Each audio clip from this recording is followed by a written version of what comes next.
43. 42. 41. 40. 39. Number 1. 39. 38. 37. 36. 35. 34. 33. 32. 31. 30. 29. 28. 27. 26. 25. 24. 23. 21. 20. 19. 18. 17. 16. 15. 14. 13. 12. 11. 10. 9. 8. 7. 6. 5. 4. 3.5. 3. 2. 1. Hey, Rocky, you want to see me pull a show out of my hat? Nothing up my sleeve. Presto.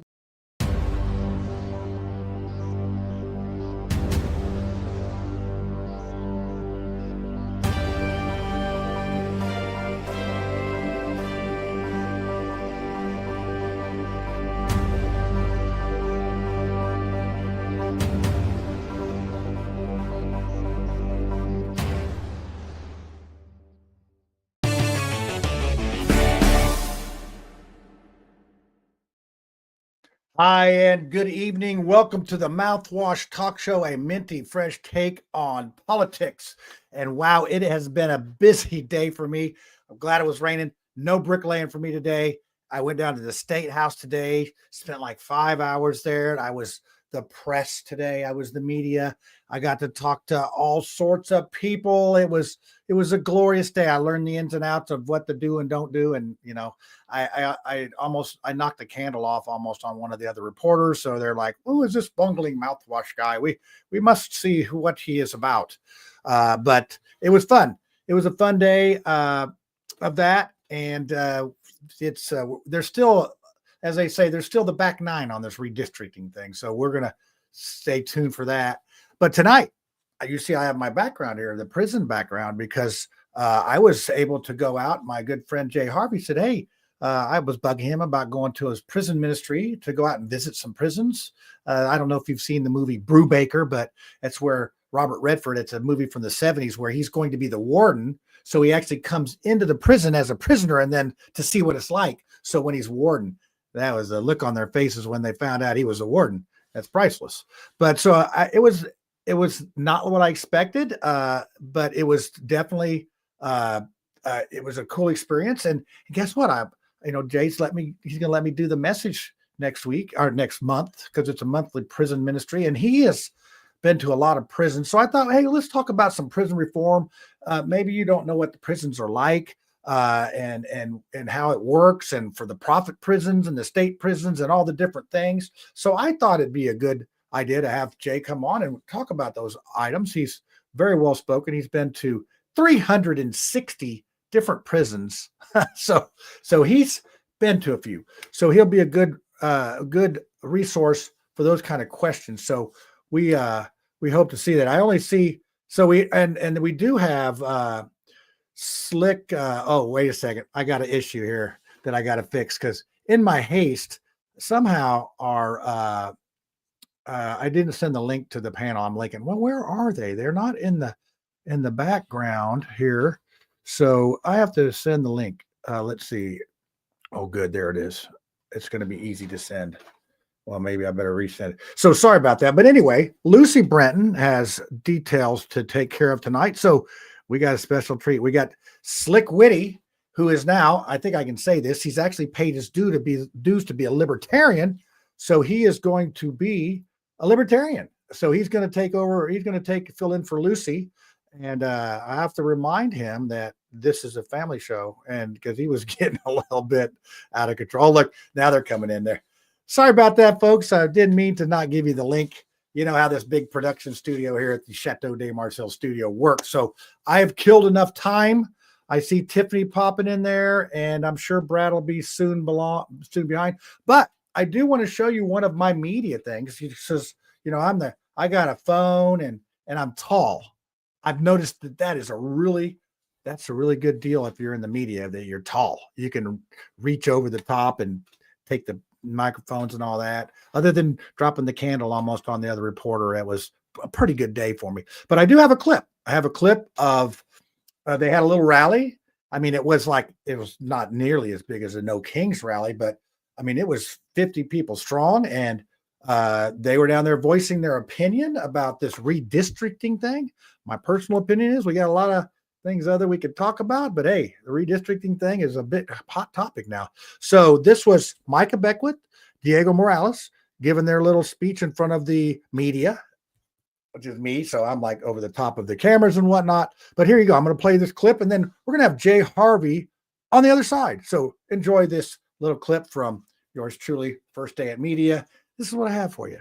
We are standing up for a fair voice in Washington, D.C. And so we want the fair maps. We want the maps to be redrawn because places like Illinois, California, New England states are stealing our voice in D.C. Redistricting is the right thing to do. We should stand with the president, stand with the governor, and I'm proud to do so. Amen. But I got some remarks here for everyone, so that way I make sure I can tell you the whole truth. So, first of all, thank you all for coming. This is what leadership looks like. Thank you, all of you, for coming. You know, when Democrats, the Democrats are the ones who are happy that our state senators are supporting them. They are the ones who are happy. So I'm here to tell you that Republicans need to start acting like Republicans. Yeah. We didn't start this fight. But if we don't stand up now, we risk letting Washington drown Indiana's voice.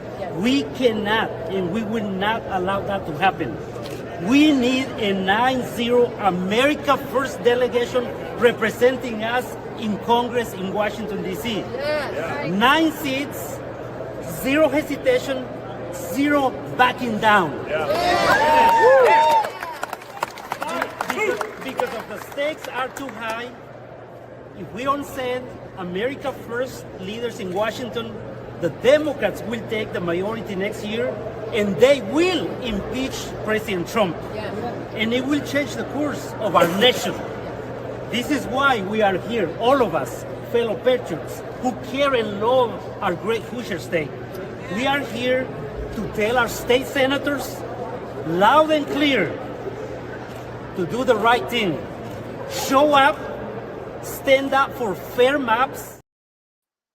And there you go. And I know, Jay, politics is as far away from what you talk about as it does. And I don't think we agree on some things, but we agree on a lot of things. And I tell you, one thing we agree on is how our prison system takes advantage of folks that, it's like this. I'd say there's two type of people in the world. There's the people that got caught and the people that didn't get caught, because we all make mistakes.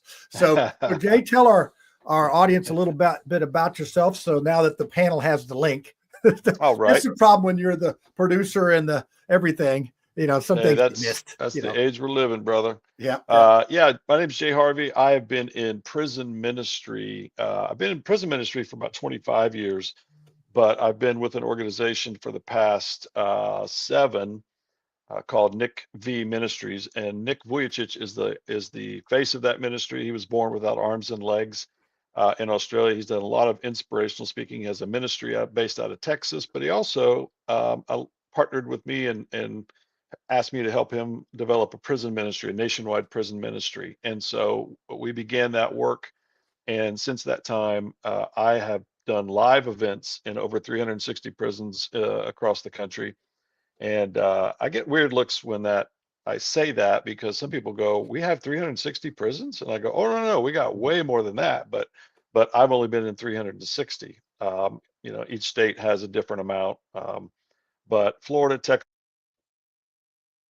have over 150 prisons each, and spread out all over. So I've been doing that, and I've been in ministry for a long time as well.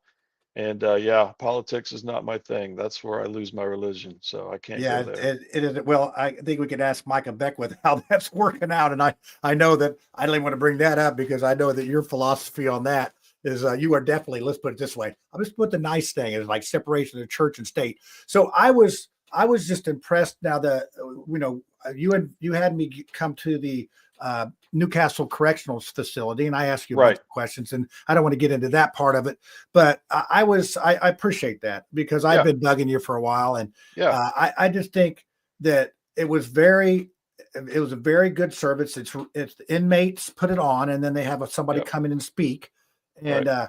I just thought you did a great job with how you handled the situation, and you know what, I was amazed at a couple things. One thing was that the fact that there's 3,000 people in that facility. Yeah. I mean, it's like that's just one place. Yeah. And actually, we had about 100 people in the service, so I guess Yeah. that's not bad for that. And Yeah. some of them are just getting out to get out, but Yep. a lot of they were really there to worship, and these guys were really into this thing. And the other thing is that I had this sense that a lot of these folks had a feeling that we are a lesser person in society. Yeah. A little shame, a little thing. Yep. And I'm like, and I work with an autism group, and I feel that same different kind of thing there. But you know what? We're all in this together. And like I said, there's Yeah. two people in this world. There's people that got caught, and there's people that didn't. Right. So that's one of the things that I did. But I thought you did an excellent job. You can tell you've been doing this a while because you Yeah, really, and I've learned so much along the way. When I first started, man, I said a lot of really dumb things. I assumed a lot of many wrong things. Even being a Christian, wanting to go in and do the good work. If you don't allow yourself to really see what you picked up on, which is exactly right, um, that overwhelming feeling that first it's hard to trust other people. Do they really see me as a human being? And to try to get over that hump of feeling that shame and guilt. And much of that starts even before they go into prison. I would just tell anybody that's listening, I'm not going to throw a bunch of stats at you, but you know, 80, 80, 85, that's the only percentage I'm going to throw. 85% of the men who are incarcerated in our country at some point have had a little bit different kind of trauma than what most people experience. So family breakup, loss of father, abuse, sexual, emotional, spiritual. I mean, something like that in their youth. And that is something that where they live and where they have access to resources or not to handle those kinds of things, or a good community around them, are all factors, especially poverty, that will eventually just end them up in the system, maybe juvenile it's or like a county. magnet. Yeah, and it just once they have their claws in them there, it's difficult for these young men who don't know any better and are still suffering through that trauma to try to figure out, who am I really? And so that you picked up on that, how they kind of, they're not timid, but they're very observant, and Cautious they and have a yeah. system in there that they don't want to deviate from. But yeah, it was good. It's really good. That's good. So I'm going to go ahead and bring the panel on. I see Tiffany. Come on, Tiffany, get your camera on there. I'll bring you on. I'm going to bring on Steve, and here's Brad. And Awesome. this is really different for me because StreamYard has a different format. So I have one for YouTube and one for Facebook and all that. Oh, and there's Tiffany. We have Tiffany. So how are we going to do this here? Okay, Jay comes down here. I have to Jay, this is the political thing. We got to have the people on the right side. So Whitmer, you're in the middle. Well, you guys will love me because I don't have a filter anyway. I'll say whatever, so it doesn't matter. Well, actually, no, that makes sense. I kept waiting for you to say that. I have a captive audience when we were doing, but there's a certain kind of prison humor you don't do. Yeah, they've heard that one. Okay. Yes, I'm sure they. So, have. for example, on Easter, because I've been doing this such a long time, and I'm familiar with some of the places and some of the men that I've ministered to for years now, because they've been in prison. We had a big Easter service at the place where I took you, John, and I said, the great thing about being incarcerated on Easter is you don't have to go buy a new outfit, and that you don't have to deal with your family. And so then they just cracked up, they just rolled. But they know me and they trust me, and so that's the only reason I can get away with that. Yeah, well, and that's the thing. I'm in the KG Community Action Greater, and I'm the only white person in that. And I've been in there 2 years, and now there's, we talked about the State House. We just had a new person come in, and she was at the State House. I said, I was at the State House too. And old Al Bracken said, yeah, but you probably weren't on the same aisle. I'm like, Yeah, that's when you know it's okay. Well, when they John, start you're making white. fun You're white enough for two people, so I would say you I have two know. people on the Yeah, panel. that's good. But one more thing, and then I want to get to some questions here. Yep. One of the things I did notice that these guys had to bring they had to bring their meal with them. They have to skip going to the mess hall or their meal part, and they get a bag meal to do this. So they have some skin in the game on this. And as I said, some people are just getting out to get out. But I mean, for the majority of that, the message is coming through to this, and you just wonder what the results are and all that. It's got to help, and and being able to talk to the guys. A lot of factors. A lot of yes, factors, it was a lot of. It was a big day. I mean, it was tough. So, who wants to start? I know Brad. He's like it's up. Oh, I got some prison questions. Yeah, that's okay. We could start. Okay. Actually, do prisoners count in the census? Do you know? I had that question pop up in my head.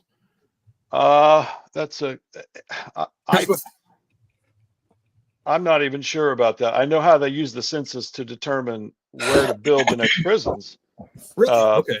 Yeah, they will use the census and find the most poverty-stricken third and fourth graders and map out an area where they will develop some prisons in that area if they don't feel like they have enough in the next 10 to 15 years.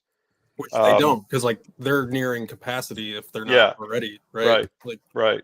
And then as far as using them for the census, I know who can use them in their census or their district are politicians.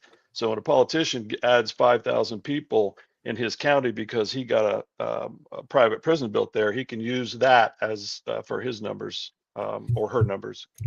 And one of the things that if you are a felon incarcerated, you cannot vote. But if you're a felon outside, you can vote. Now, but that's not nationwide, and that's there's a lot of contingencies on that. Yeah, so, but in Indiana, that's how it works in Indiana. So that was all state people, or was there any federal? Was there any? No, those prisons will always be separated. And the state prisons in Indiana, and every state is different, but the state prisons in Indiana are run by the state director of prisons. Even when they contract with a private prison, the money's different, but the regulations are the same. And so they have to abide by exactly what our state protocols are for prison. But in fact, I'm going to a federal prison the beginning of next year, Coleman in Ocala, Florida. And there's 6 units there covering 333 acres, men's, women, and women's prison, medium and maximum. And they are white collar crime most of the time. And so we'll go to the women's prison and they'll tell us to pray for their husbands who are right across the walkway in another prison because they did some kind of crime together. It's fascinating. Romantic. Yeah. How romantic, man. Yeah. Well, hey, Brad, you did a great job stumping him on the first question. I thought that was really good. Well, no, I don't know if they count. Numbers. They do count in the census. Okay. Thank you, Tiffany. At GPT. And very nice. Tiffany, go. Like, we have her on the show. But the answer is a bit nuanced. So there are nuances there. I won't read that to you, but they're counted, but not in their home precincts. So you could have a district with multiple prisons, a large population, and very few voters. Wouldn't that be fun? Like Terre Haute. Yeah. Terre Haute. Jay, how many different prisons have you worked at? About 360. Yeah. Were you asleep? Mostly like 4 minutes ago. Mostly Florida, Texas, and a couple other big states that have a lot. We also did some in Hawaii and Alaska. And I mean, we've been in about 38 states. So all fairness to Brad, I did do one in Puerto Rico. All fairness to Brad, I didn't give you the link in time, so that's totally my fault. You didn't hear the 360 thing. But Tiffany, what do you got for a question? I bailed you out. So have you Appreciate it. have you been doing ministry? Have you had the chance to interact with anybody of any fame or notoriety who's doing time? Oh, wow. That's a good. Wow, you Um, might get him on this one too. No, I didn't interact, but I was on the walk with Whitey Bulger about 3 months before he got transferred to a different federal prison, and then 30 days later was found dead. Oh, wow. So, yeah, um, That's pretty I've, neat. s- oh, there I Sorry, am. Brad, what'd you say? I just said that was pretty neat. Like, yeah, Yeah, I thought that was it yeah. it's just a different, like John said earlier, it's kind of not what he expected. Everybody's got that picture in their head of what it's like it looks like John behind in his backdrop there. Shawshank Redemption. It's rarely like that. A lot of the privacy or the private prisons that are taking over. John and I were in a carpeted chapel with $100,000 sound system and Oh, it was good. instruments and all of that. And Was it prison? this is Newcastle Correctional, which is a GO prison, private prison. There's also Corvasic. And I was telling John earlier that if you just want to know how this all works in a nutshell, private prisons are increasing, and they're also traded on the public New York Stock Exchange. So they're a private entity where they have to turn a profit. So the way they do that is how they adjust the food, how they adjust how they adjust commissary prices, how they extort families for phone calls, how they extort private businesses or their employee or the inmates as laborers for private industry and kickbacks and all that kind of thing. So it's definitely a money game. 90 billion a year in the U.S.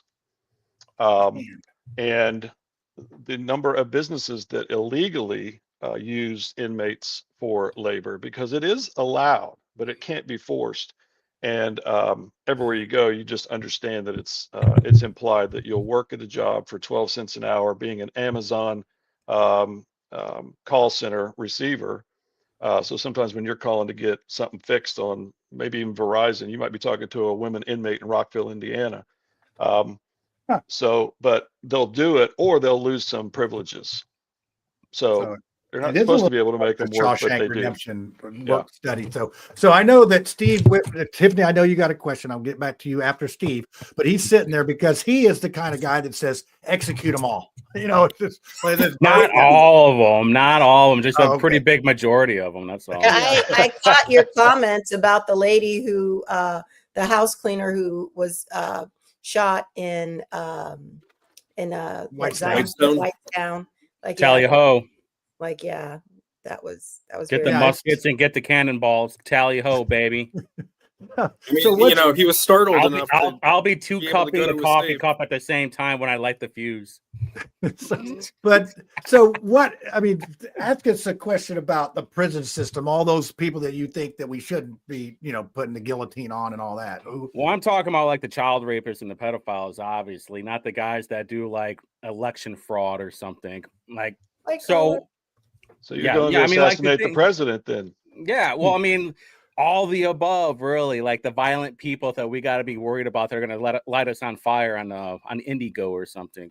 Those are the people that I'm talking about, worried about. But like when you talk about regular people that are going through the white collar crimes, that we could say victim or victimless, whatever you say, but like they haven't physically hurt anybody. Don't have to worry about them trying to kill somebody. What's the procedure once they get out of prison? Or what is it really rough for them to say, well, I'm known as a felon, so I'm going to have a really hard time even trying to get a job at Menards? It's getting easier as far as work goes. I would say everything else is very, very difficult, whether you're federal or state, and it depends on how you come out. So if you're off paper, then you're free. If you still are on paper, that means you're going to have some things you got to do to follow up, and they make it very, very difficult for you to complete those things because, as I said, it's a money thing. So they want you back in, or they want you in work release where they can really make money, because they will let you out of jail to go to a work release. So you can go work during the day, report back in at night, but they charge you about $175 a week to have that room. And you have to have a job, and you have to have somebody tell you it's okay to have that job versus that job. Than rent. That's cheaper than rent. Yeah, but it's like okay, it's on top of living. That's the problem. You have to live with what's left over. So And if you are off paper completely, then you're off paper, meaning you can go do whatever you want. But I would tell Stephen that there are some people I met in prison that I never want to see the light of day. They are evil people. Yeah. The majority of men and women that I see in prison are not evil. They are at some point, or were at some point, a victim of an environment that they had no control over as a very young person. They trusted their uncle who molested them and also pimped them and also worked them on the drug corner. The young white supremacist who joins a gang and gets in trouble for pulling a prank on the wrong person. 3 strikes, you're after a minimum 5 years sentence for a low-level drug offense, like getting caught with weed 3 times in your 20s. Whereas white people have the money to get a lawyer, and a lot of black people do not. And if you make more than $3,000 in Wisconsin, they won't provide you with a public defender. That's the line. And so it is a funnel. It is shooting fish in a barrel. It is a moneymaker. And there is no rehabilitation in prison. There is none. There is either redemption. There's either redemption or recidivism. That's it. 2 choices. And I'd say that people will make a mistake going in and they want you to come out perfect and not make a mistake. And it is designed for you. It's like a boomerang. You're going to get out, you're going to come back in. The recidivism is incredible. And some folks can't stand to be on their own and all that. So I was going to watch the Shawshank Redemption again, but it was going to cost me $3.99 to rent it. I mean, you would think that thing would be free by now, but you would think. Yeah, that's the other thing I want to make sure people understand too. It's not just a ministry. We're trying to empower them while they're there through other methods that the prisons won't, or the state won't, or whatever. And they now have tablets. Okay, just so you know, most prisoners have tablets, just like we're on right now, our iPads, and they're limited capability, of course, but there are programming that they can access when they buy their tablet for $110 because somebody needs to call mom and get some more money sent in to the commissary. But those kinds of things are having a great effect. They get a little bit of choice in what they get to watch in different programming and different life-affirming little apps that they can teach them how to do this and how to do that. That leads to other things. Okay, I completed this. So now when I'm 2 years within release, I qualified for a program now that I actually get to go out and do a truck route with somebody and figure out how to be a truck driver before I get out. And those things are great. They truly are. I want to go back to something John said at the very beginning. They still feel that shame and that like they've got that target on them. If in Scarlet fact, letter. Yeah, we don't just try to start treating them as normal. And everybody goes to the extreme, like Stephen. Everybody's going to get set on fire and all that. And I would just say that's not true. And 85% of the inmates that I have sat down and talked to at length, and I've talked to 200,000. Their stories are very similar. Trauma, didn't know who I was, took time to figure it out. When I figured it out, I was in prison. Now I want to change. And that usually means they're about 35 years old. And that's when it hits. Yes. So as you interact with these men and women in prison, and you talk about them finding themselves in their road to redemption, what role would you say that prison is playing in their life? Is it parent? Is it teacher? Is it what role is prison playing in their life? Inside the prison, or while they're there? Yeah, it would be the chaplain, but every chaplain is different. So some don't care, some do care. It would be a volunteer like myself, but that can see them on a regular basis, which I'm a little bit more spread out. There's usually every prison I've been in, I've asked who's the guy or the couple that comes once a week and does something for you, and usually they'll say, oh yeah, John and Kathy who are in a little 50-member church down the road that nobody knows about, and they come and they sit and they listen and they talk and they make them feel normal, and then they empower them as much as they can. But those are the people that make the most difference. We all hear stories about great chaplains or wardens or somebody that does something that's great and over the top and changes the whole culture. But it's usually the people you never see that just go in and pour into some of these people that nobody else will. And I always say they're the real ones that give people the hope and the courage to try to make a difference. Because if you think about it, when some of those people get out, their families are gone, maybe even broken up ahead of time, but they want to do good for the volunteers that came in and poured into them. That's who they're thinking about. And so it's just such a mixed bag. Every state's different. Not every state allows inmates to run their own chapel service. But on the other hand, Colorado is very progressive. Some of the inmates who have been there a long time get to interview the corrections officers who are going for a promotion, because the inmates know them better than anybody. And I think that's really progressive. I think that's really smart. So maybe I should have asked, what's missing in their lives, that the role that prison is playing for them to help them redeem themselves. What did they miss along the way? Not being seen, and trauma, and betrayal by a close family member.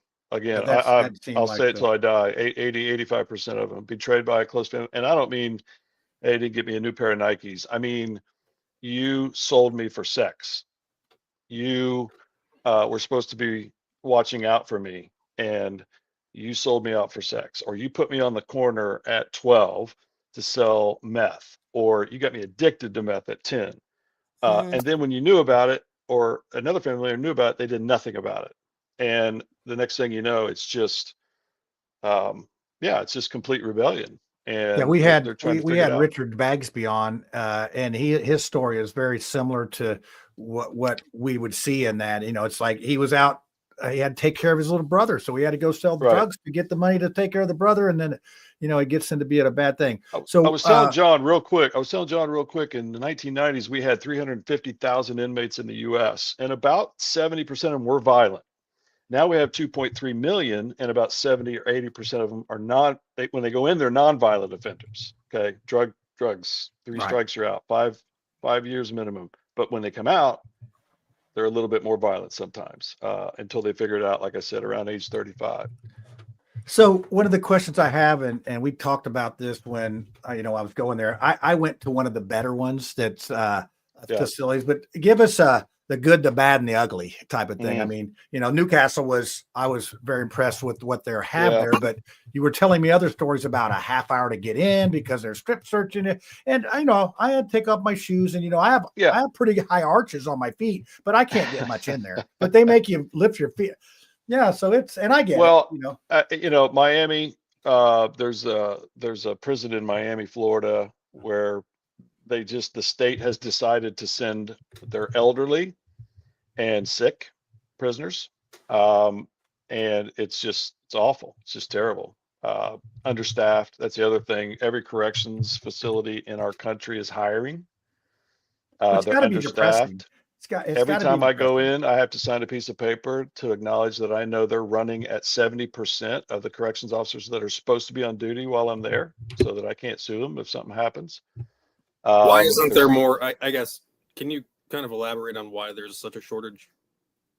Well, I think it's the long hours, the terrible working conditions, number one, but then also in the shift in the last probably 15 years, it's not really a career path anymore for out of criminal justice. And so what they're doing is they're building prisons in these rural areas, and and so somebody graduates high school, they got a choice, Walmart or the prison, and they go to the prison to work, and then they get taken advantage of by gang members who learn about their family and then extort them, and so then they quit, or they get beat up once, and it happens. This stuff happens way more than everybody thinks, and they quit.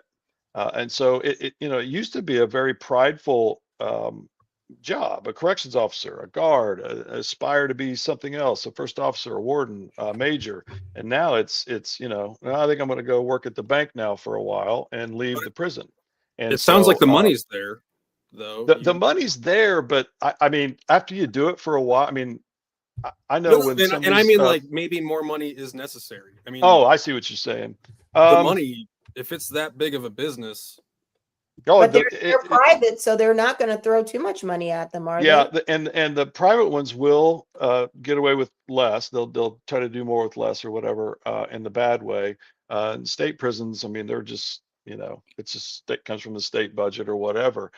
But the money is not bad though for somebody that's 18 to 25. It's just it's getting worse and worse in the ways that some of these inmates can take advantage of them and hurt them. And But then also, don't the employees become institutionalized too? yeah. Mm-hmm. So that would be the other part of it. Like, Yeah. you know, you have a stressful job. You're constantly in a fight or flight, probably really hard to relax when you get at home. You bring that stuff home with you. I don't know the exact stat, and I promise not to throw a bunch of them out, but I do know that corrections officers, especially if they've been there more than 10 years, suicide rate is exact same as many of our other categories of the day who are going through PTSD, veterans and things of that Police nature. So you're officers. right on point. Yeah. See this with IMPD actually, like they keep bumping Yeah. up the minimum pay, but they're still like 300th short. And there's like, well, you know, there's only so much you can pay for somebody before they're like, what's the point? Marion County's kind of goofed up. So no matter how much money you throw at the officers, you're not going to really attract anybody. And the same thing what you said, like there's a lot of things that are happening right now, and even in Marion County, where they're making sure that the mental health is okay with a lot of the officers, not just the things that they deal with, but just the things that they see.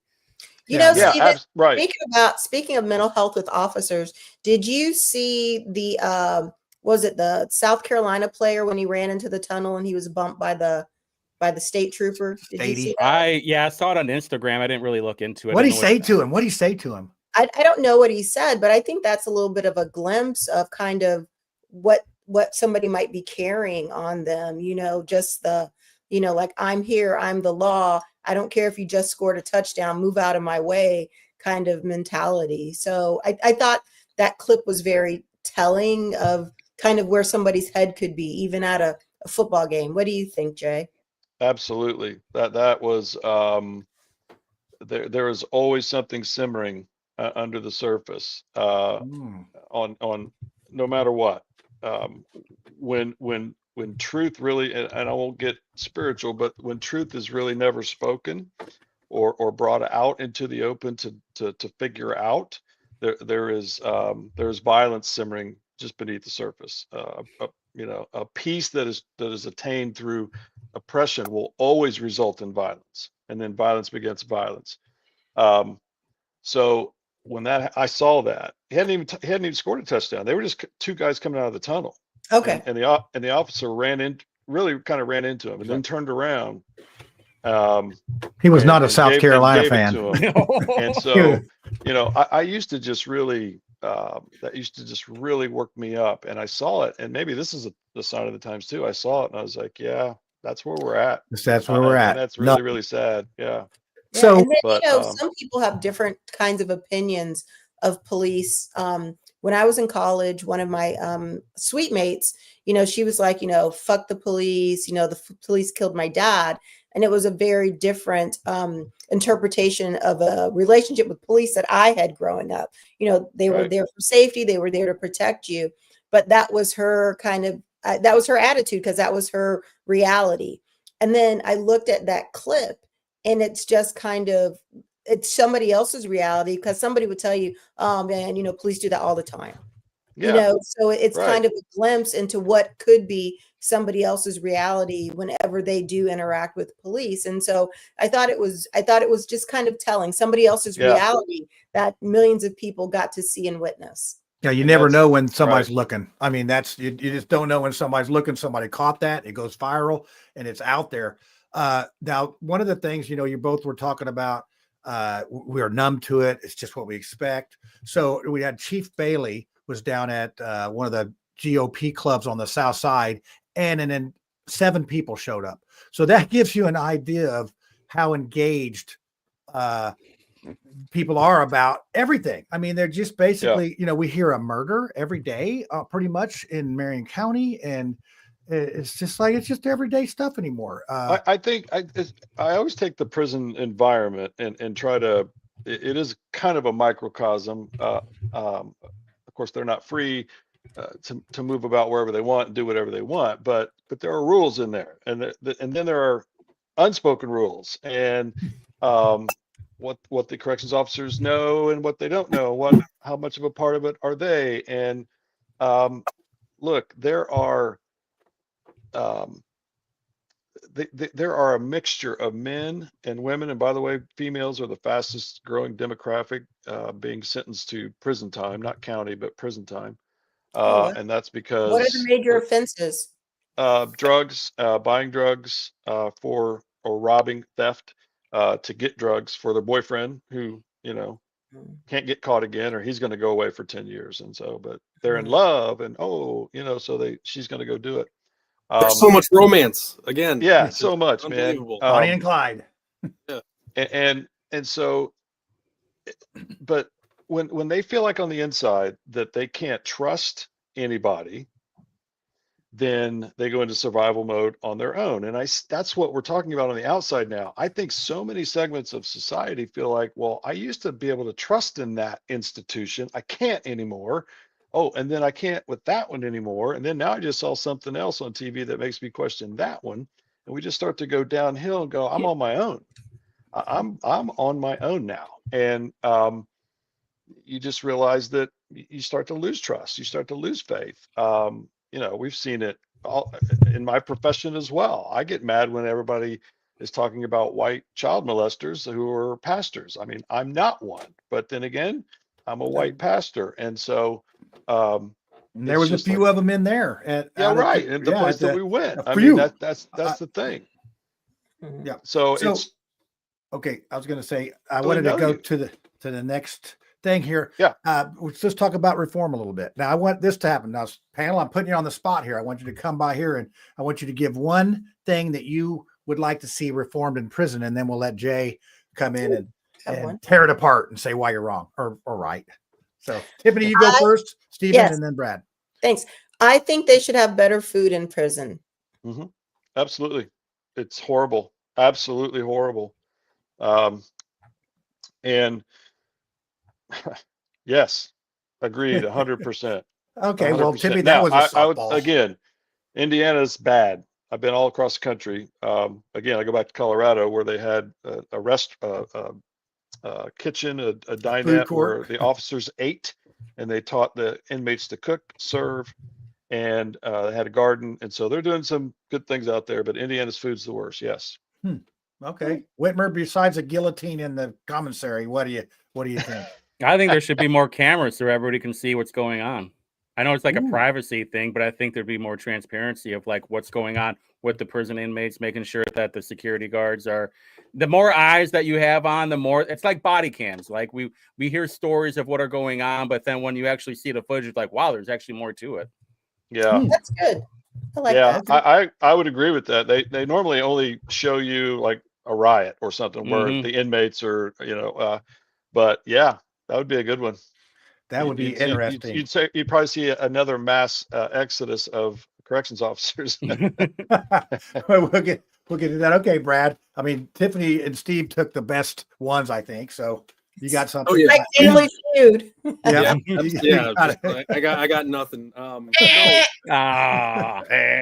like when you talk about, rehabilitation, how do you get, to a point where it is a place where you can rehabilitate them? Like when we talk about there being so many job openings for guards, can't that, if there isn't people going for that, isn't there something else that could help the inmates that money could be going towards? Like instead of guards, you can have like plain clothes, not civilians, just to go talk to them and like normalize them, like you said. Counselors and ministers. Yeah, and like whatnot. I mean, very much to like what you are doing. I think how you said it's like you want to normalize them and break them out of that mindset that they're this monster or whatever. So and some prisons will gradually they get more freedoms as they near their release date. But when you're talking about those words like rehabilitation and recidivism or whatever, those are things that people like to measure. But it's as simple as this. Um, Once somebody like that maybe figures out who they are and that what they went through as a child or what they did, they weren't thinking normal. This was not normal. Um, and I want to rehabilitate and do something with my life. It has to be a mixture of the outside and what's been preparing them along the way. And the outside, I would always just say is the community. It doesn't have to be the church. It can be, in fact, in some cases, it shouldn't be the church because that's where they were abused. A lot of them. So they need to build on that trust and build on that momentum of self-esteem. And you're right. A lot of times they'll walk into a place and then be treated like a felon again. And some of them don't handle that well. Some of them do. But, rinse and repeat. Yeah, but it's a great question because it's a moving target. And I still say they got to get to the age of about 35. Before we get to Tiffany, before we get to you, I just want to say how much, because it seems like I've heard of Kairos having issues getting in sometimes and some other things. How much more freedom have you noticed? Because I think there is a little more freedom now, but it's still, I just don't think it's, I think it could be more. When COVID hit, a lot of prisons across the country took that opportunity to cleanse their volunteer rolls. So, they took that opportunity to get rid of some programs that weren't that great, because you got to remember, every time you want to go in and do something good, you make the corrections officers and everybody else go through extra work. I'm extra work for a corrections officer. And so you want to make it good for them and good for the inmates. And you saw this, John. There's ample opportunities for programming in private prisons. I showed him the calendar, the chaplain's calendar, and so it's 7 o'clock in the morning on Monday. Guess what? There's a Satan worship service. They had it all there: Odinism, Satanism, all of it, Satanism, everything. and it's on a calendar like you used to see when you were little on the menu at high school. Remember those things? Those little calendars. When's Chicken and Noodle Day? It's like you're going across. When's Pizza Satan Day. Worship Day? Yeah. When's Odinism Day? And that's what prepare for each service. And so there was about 7 different worship services in Newcastle prison on any given week, and one of them is a Christian one. I was impressed. The priest told us that one of the chaplains told us a story about the Satan worship had 28 people, and then they had some falling out and some different things, and it's down to 1. So that was like a little. They couldn't agree on the thermostat. Yeah, they were like just kept dropping off. Not hot enough. It needs to be hotter. That's a good one. So I have a question. Go ahead, Tiffany. So as you've traveled to all these prisons across the country, how often do you see inmates who are participating in programs where they're raising pets like cats or things like that? Yeah, more and more. Very common now. I would say in the last 7 or 8 years, that's probably gone up nationwide by 30-35%. It's very common, especially with dogs and the for blind people or for police officers sometimes too. It's just different programs. Then they turn them over to somebody else, and they turn them over to somebody else. The craziest one was in I can't remember what state it was in, but they were 6 months from being released. I was in Oregon. 6 months from being released, you get to go to this place called The Hill, and it's up on the hill, and actually you can see out over the Pacific. And there are no fences, none. But you're on top of a mountain or a big hill, whatever you want to call it. I'm from here in the flatland. It was a pretty big hill. I call it a mountain. A cliff. I think they call them cliffs. Yeah, cliffs. Surrounded. Work camp. They're doing work. They're swinging pickaxes. They're painting cars. They're teaching them all this stuff. Are they singing songs like? That's what I would think, but no, they were not.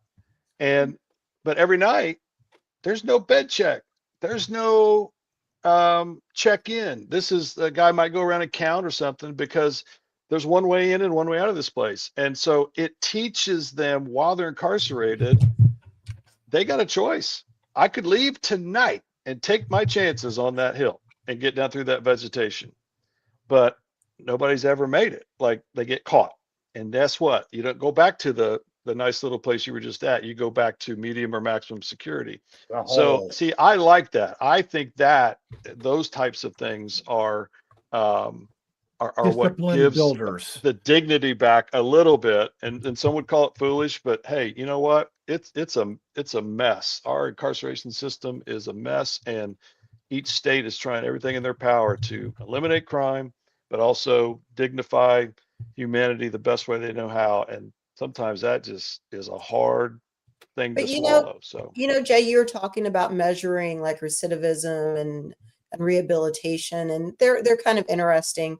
But like, I think that's probably the best measure is like choices, like, because when you are choosing to, it's 9 o'clock, you should probably go back to your bedroom or your cell or whatever. Yeah. That's where people are making choices, and it's biblical. If you can't do little things, you can't do big things. Yeah. And I'll tell you why you're exactly right, because if you just measure recidivism, you can't possibly factor in everything that happens. Example, 60-year-old guy, true story, 60-year-old guy had been in prison for 30 years, has no family left on the outside, leaves, had been a big part of their chapel service, church, sang with some guys, did all this stuff, gone, nothing there for him. It is just like Shawshank Redemption. He reoffended on purpose to go back in.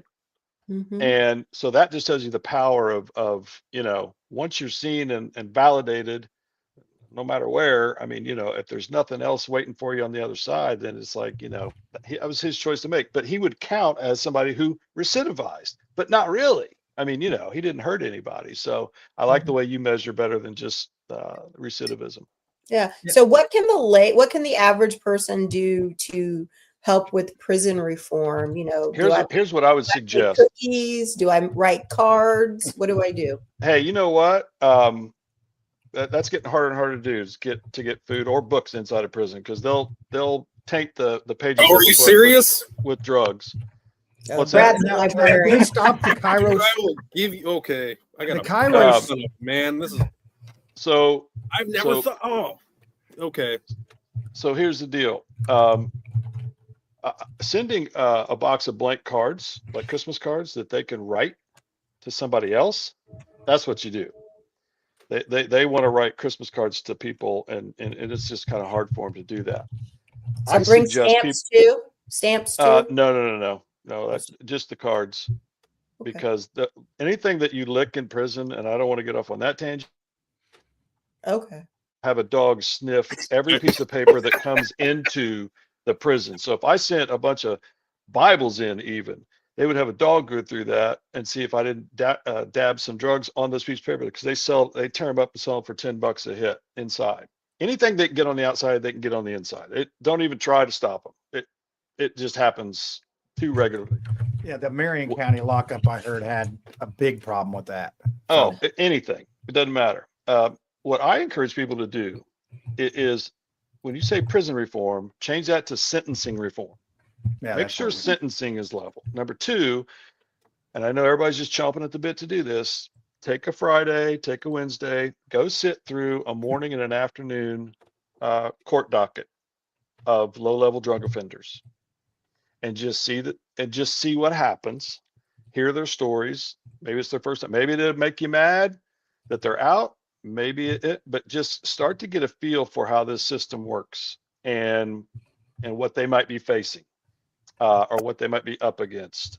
Did they have family? Did they have a terrible lawyer? A lot of them do.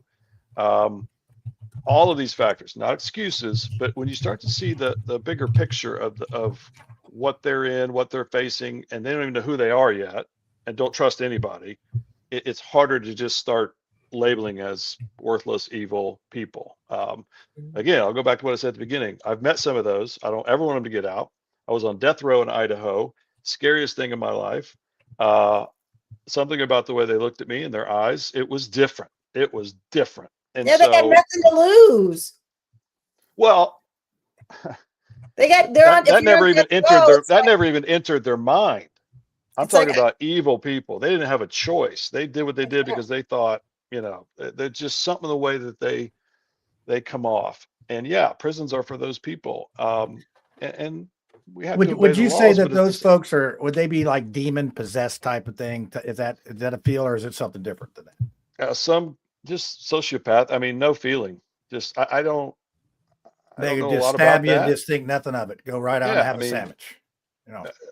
actually, somebody on death row wouldn't even take the time to stab you.